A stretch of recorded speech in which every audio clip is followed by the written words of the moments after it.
Welcome back to our Pirate Television studios. Same season of Hall Talk, just a brief hiatus from winter break. Of course, just to catch you guys up on real quick for the men's basketball team, 3-3 in conference play, one big road win over a 12th-ranked nationally Providence team, of course featuring Chris Dunn, one of the top players in the conference. For the women's team themselves, 4-3 in conference play, coming off a 3-game skid, was able to stop that with a win at Georgetown. And for the men's team, most recently dropping a 1-point game against Villanova. We'll be right back here. This is Hall Talk. This team needs to show me something for me to believe that they're going to make a run in the tournament. I think they can have a chance of going over 35 wins without a problem. Just stepping up from the 4 points to the 17. She's just dropping threes like there's no tomorrow. But chemistry is an underrated key in college basketball. That was by far the best game I've seen them play. This is Hall Talk, and that's how the chalk talks.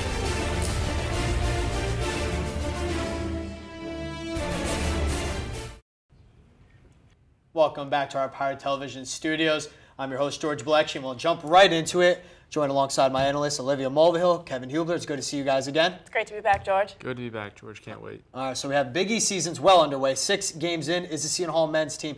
So far for them to be 13-5 on the year, a win over Providence, a few losses that are questionable. Olivia, I'll start with you. What are the expectations on this team? Have they met them, underachieved, or exceeded your expectations coming in? I'm going to have to say that they met the expectations. I like how you brought up that they've had interesting losses because, this team lost to Creighton, a team that we would have expected them to win. But then you look at interesting wins, beating Providence, who was ranked number 12 at the time, at the Dunkin' Donuts Center. That's huge for the Pirates. That's something that's definitely a resume builder for them. And to come out of just a 1-point loss to Villanova last night, who, like we said, is ranked number 4th in the country, that's huge. That's definitely something that the Pirates can build off of. And it's something that, even though we split the series with Villanova last year, this time they took it. It's definitely something that, it's not a loss that they should be ashamed of. There were no fights in this year's matches against Villanova, so that's always a good thing too. But like I said, they've definitely met expectations. They sit at, split 3-3, picked to finish 7th in the conference. So it's definitely something that, they're kind of fighting the hang of things. And, we're definitely going to see an interesting second half of the season, just in college basketball in general. And for you, Kevin? I think they're actually exceeding expectations, only because when you look around the conference and how many upsets there actually are, Seton Hall going on the road and taking care of Providence at the Dunkin' Donuts Center, that's not an easy place to play at all. You look at their 2 games against Villanova, they lost by 1 last night, but they only lost by a combined total of 10 points this year to Villanova. Both times they were ranked inside the top 15 at 11 when they played them back on January 5th. And then they were 4th last night when they came into the Prudential Center. That place was nuts last night. That place was live. Yeah. Everybody wanted to see a Seton Hall win last night, but unfortunately that just didn't happen because they didn't have the experience. I think when you look at the way Seton Hall plays, they're exceeding the way expectations are because of the fact they've gone out and gotten the wins that they had to get, that nobody expected them to get, like that win at Providence. I think being close and only losing by 1 last night to a number 4 Villanova team, that's huge for them. That builds their tournament resume. Even though it wasn't a win, it still builds that tournament resume for them. Yes, the Seton Hall fans, I'm sure they will take a Creighton loss, but Providence win any day of the week over flip that on the reverse. So for you guys, you go in and you see what happened against the Villanova game. A 1-point loss was much closer than some people expected. A lot of people had on upset alert as well. Seton Hall, of course, has had Villanova's number the past 3 seasons.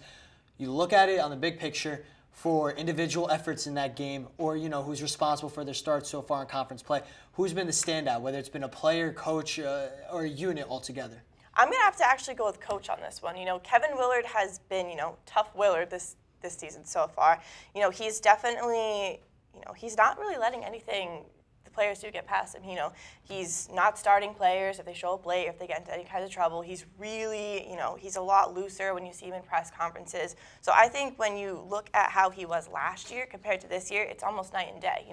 He's more relaxed with the team. He likes what they're doing. He's proud of the younger guys. So I think a lot of the credit really has to be, given back to him. A lot of people, once when they see a Seton Hall loss, they want to blame Kevin Willard, but, I think he's doing a lot better this year than we saw last year. I think when you look at it, you got to look at Kadeem Carrington. I mean, the kid came out last night, especially last night in the big game against Villanova.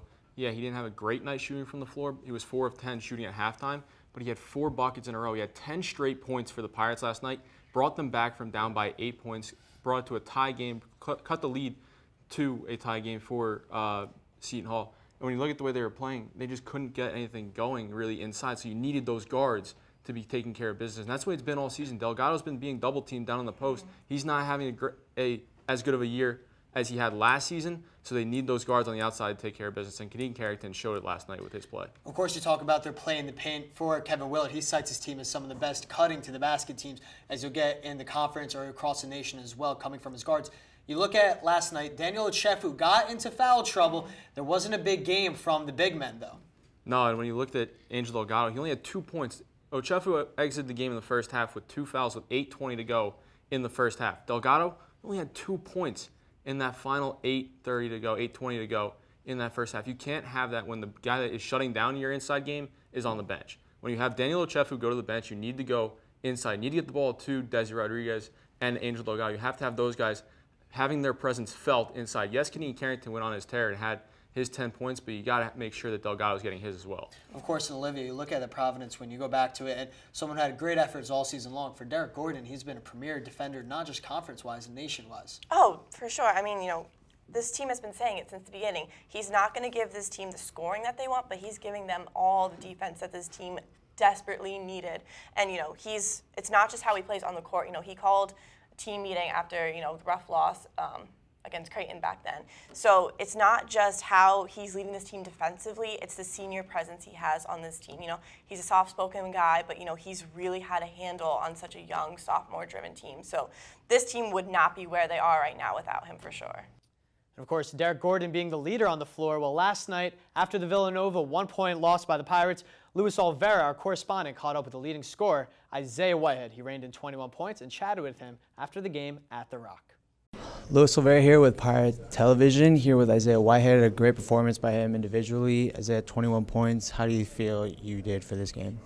I played pretty good, but when you lose, you really don't look at individual performances. We're going to just try to take the tape from the game and try to learn from it and try to move on to the next game. And so as a team overall performance, how do you think you did? Just a 1-point loss to a number 4 ranked team in the country. As a team, we think we belong in saying that we're one of the best teams in the country. So, for us to lose the game, I really don't think we're happy about it. But, you can't really credit us for losing. We played our hearts out. We were down about 7 points, I believe, and we just willed back. But you really can't credit us for losing, but we did actually lose. So, there's nothing you can take back. Speaking of credit, you got to give credit to the fans who came out, almost 9,000 on a Wednesday 9 o'clock game. What are your thoughts and the team's thoughts for the fans coming out and the other fans of Newark and New Jersey? It was phenomenal. It was probably the best crowd I ever saw at Seton Hall University. So it was phenomenal, and I hope they keep coming and keep showing love like that. And I just want to say thank you to them, and I hope they keep doing it.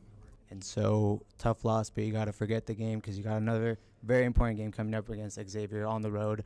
What do you guys think you need to do to get a performance and respond from this tough loss? Just go in there and shut the tempo. Just go in there and really play physical against them and show them that we're here to win and we're there to win and that we're not going to back down because they're ranked in the country. We're just going to try to go in there, control the tempo, and come out with a win. Thank you, Isaiah. And I'm Luis Olivera. This is Pirate Television. Great job there by Luis catching up a sophomore guy, Isaiah Whitehead.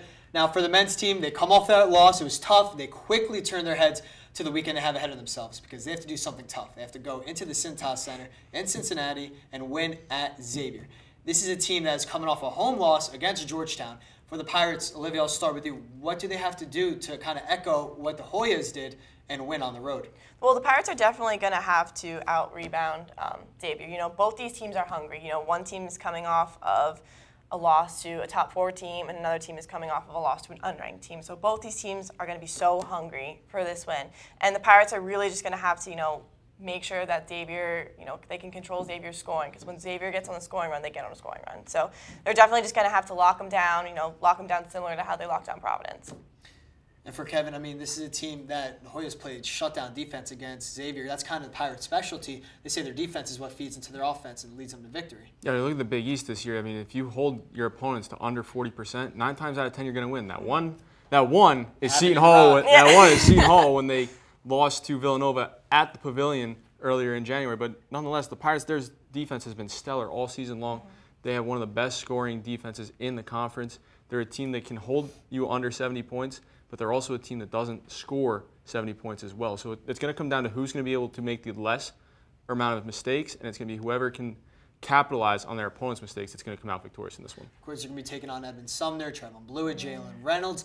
If they win at Xavier, does this give Seton Hall the go to a top 25 ranking? You know, I think it would give them that go towards the top 25 ranking. I don't think it puts them into the top 25 ranking. I think it gets them into the conversation, gets them into that receiving votes category. I don't think it's going to put them into that top 25 though yet. I don't know. I might have to disagree. If you go on Twitter after the Villanova loss, I mean, so many different outlets were blowing up about Seton Hall. You know, not just the usual Seton Hall beat writers. You know, we had ESPN, College Game Day tweeting about us. Dickie V gave us so many shout outs. So it's definitely, you know, Seton Hall is already on the map. A win against Xavier could be our ticket in, honestly. One thing that will hold them back is that the Hoyas beating Xavier could kind of put a cripple on that one, but we'll see. And what are your predictions? Do they win at Xavier, Olivia? I don't know. I mean, you know, the fan inside me wants to say yes, but, you know, the outside reporter might say no just because of how tough it is to play at the Seton Center and, you know, how good, you know, Trevon Blewett and the whole Xavier squad is. You know, it's just so tough to go into that Seton Center and win. So Seton Hall's going to have to come out, and they're going to have to play their A game. It's something that Coach Willard talked about. Coach Jay Wright talked about it as well. In this Big East Conference, you have to bring your A game night in, night out if you have any hopes of winning. Seton Hall is still looking to play a full 40-minute game with that A game.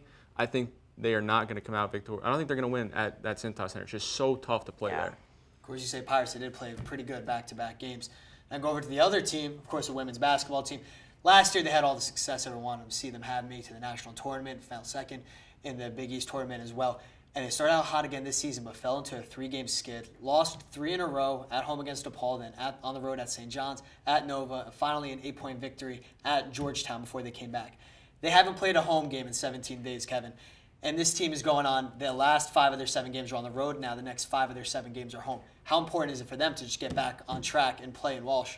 You know, for Seton Hall, I mean, they did it at the beginning of the year where they went on that road trip when they went down to Mexico. They played teams down in Texas as well. I mean, they're a team that they can go on the road. They have those road trips built in. Tony Bazell did a great job at scheduling non-conference to prepare them for the conference season. I mean, in the Big East, it's so tough to play. You're playing Friday, Sunday 9 times out of 10, and it's such a tough schedule to play that Friday night game, and you're playing an afternoon Sunday game. For Seton Hall, this is going to be a big weekend for them to get back on track. They have a nice, long homestand coming for them. It's going to be good for them to get back inside Walsh Gym this weekend.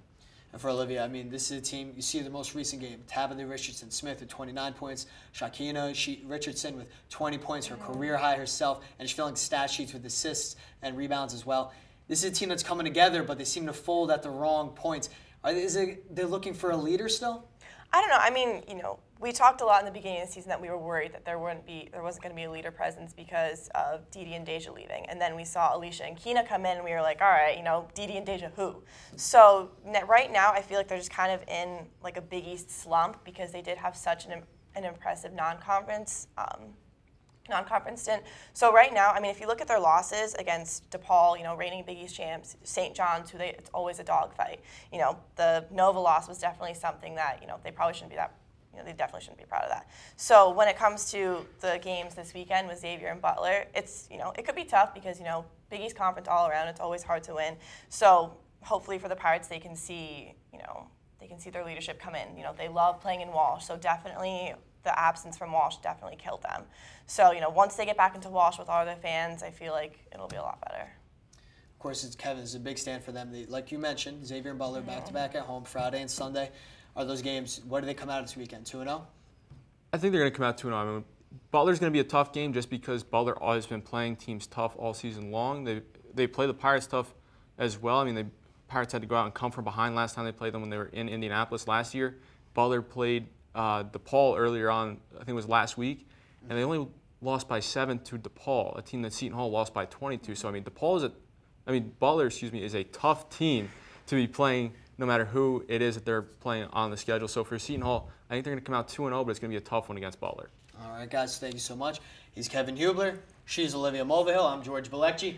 And make sure to always stay here for all your coverage of Seton Hall sports. A packed weekend coming up Friday evening, women's basketball, 7 p.m. tip-off they have. You can find the coverage here on 895 FM. Then, of course, men's basketball, 2 p.m.